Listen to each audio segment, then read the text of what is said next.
اوكي سؤال كويدينا waxa way sidee u aragtaa balqada bakaaraha la balqaysanayo bismillaahir rahmaanir rahiim waxaan u arkaa wax qalada iyo xadgudub humanity bila aadannimo lagu xadgudbay qof Soomaaliya oo muslim sheeganaya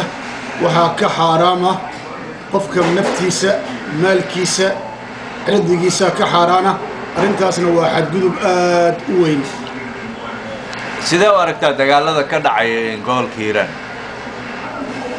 waxaan u arkayaa wax qalad ah dadka u adeegaya xabashida iyo isbahaysigooda iyo dadka u shaqeynaya gumaysiga waqtigan maanta aan joogno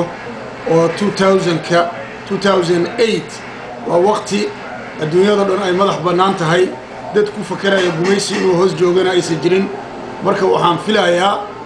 inay ka baxaan dadka shisheeye waddanka Soomaaliya gudihiisa ku jira